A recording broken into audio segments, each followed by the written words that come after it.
STEMscopes. We're going to go on to scopes, and you guys are the experts at your area. You probably more familiar with STEMscopes than I am. So however it is that you prefer to get to a lesson, it's really up to you. I'm just going to show you what I find easier. You might have an easier way. By all means, go ahead and do that. I'll go into science. Grades, I'll go into, in this case, I'll go ahead and select 6th grade. And then whatever it is that you're teaching, that concept, you can go ahead and select it. So I'll go ahead and select 6.6a.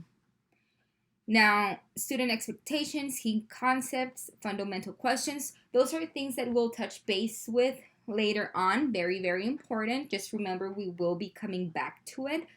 So what I'm going to do right now is I'm going to show you how we can create assignments, even quizzes, and upload them onto Teams.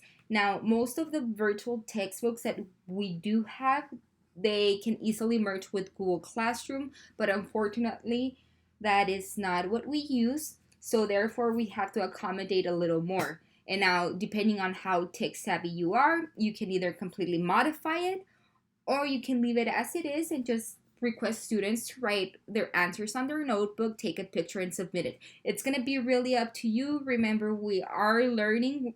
It's really a discovery process to see what works best for us.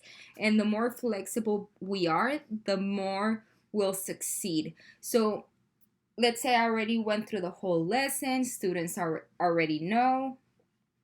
And I'm going to evaluate how they're doing. So let's say I want to do a post-assessment.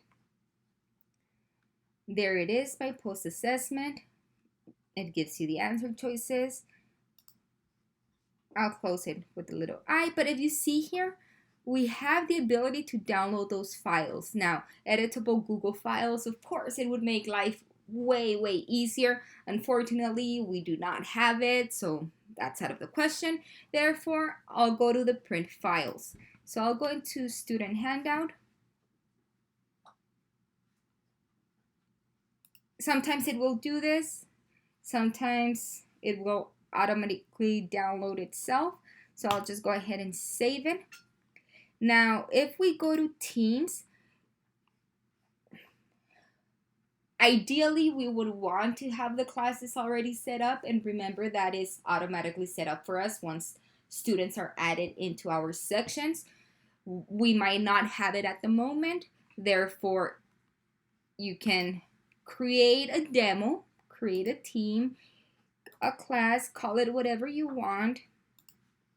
In this case, I already have my demo, science. I'll go ahead and select it. If this is your first session, probably you are not very familiar with the assignment option yet, which they'll show you in a further session. Or if you already went through that session, you should be a master at it, and let's go ahead and work on it. So for some odd reason, my computer is kind of acting up. So let's see if it lets us go into the science demo again, and it's not letting us.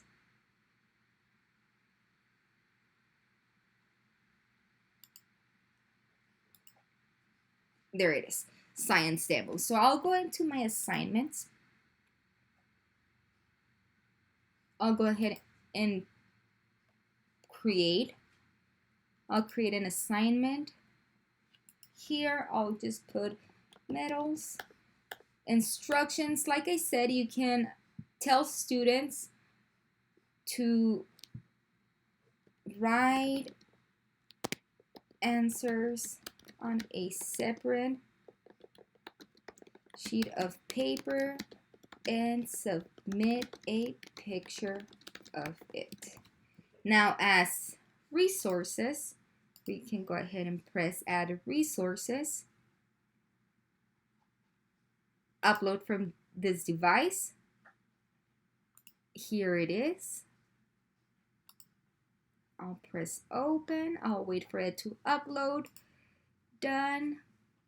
You can give them a time frame. If you click here, sometimes it gives you the opportunity to turn it in, but that's an extra app. We won't get into that. We'll keep it very, very basic. Now I'll go ahead and assign.